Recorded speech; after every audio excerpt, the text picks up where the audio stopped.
course. So much. That was actually very good advice, especially when you said, be confident about the skill set you do have, but at the same time show that you're always open to learning more because they really care about that aspect. You want to be firm that yes, you are experienced, you are confident, you can transfer your skills easily across different tools and technologies.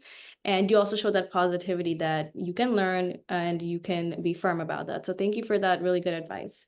We're almost on like the last few questions here. I was wondering if you can share some insights into your current role and responsibilities as an AVP in the AWS Cloud. You did share some examples and some experiences, but can you just like walk us through what your role looks like, what your responsibilities look like, and how well you could transfer the skills from TS4U into this role? So first of all, I did know the fundamentals. I got this from my course. So this job is being easy for me. That's on AWS. So basically, I'm controlling all AWS-centric application that we are launching for our products. All the databases, all the VMs, even the disaster recovery region, I set it up so that in any case of disaster, we can have another server up. Even we have AWS Workspace set up too. So everything I need to maintain, even with the costing part.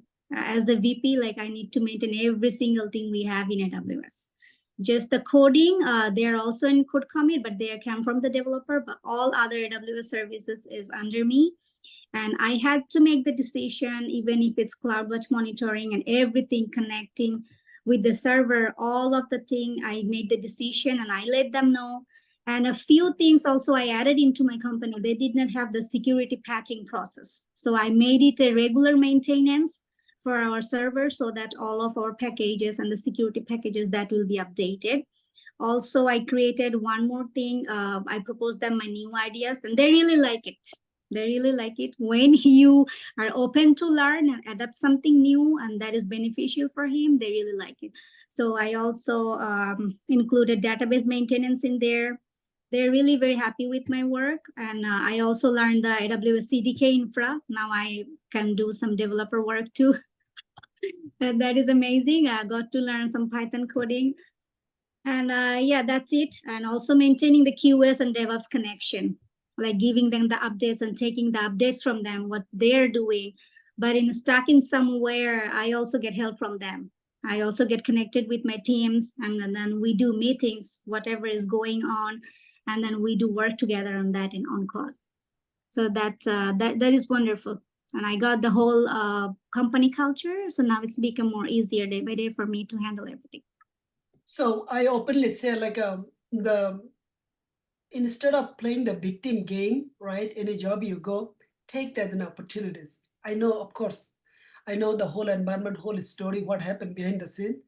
And exactly that was the best opportunity for her. She could have 2 chances, walk away from the job because she doesn't know any of this.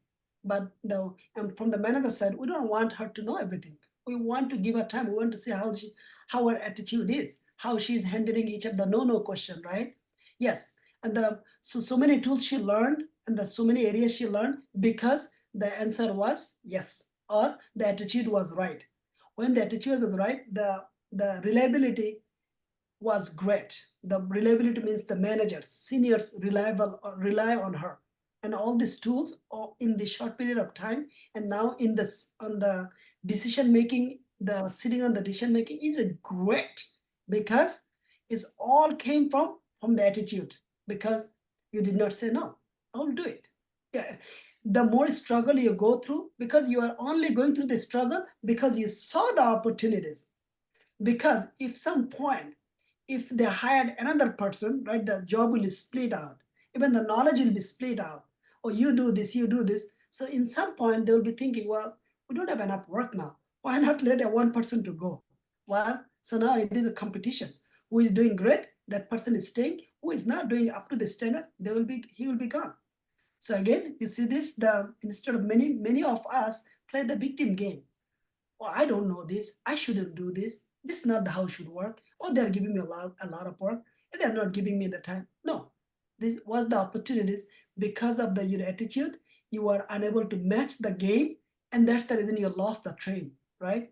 So in every job you get the opportunities. Is you take it or not taking it, it's all up to you. And then when you see the opportunities, your attitude actually kick up the process. If you can run that with the attitude, then you are in the game like she is. Thank you.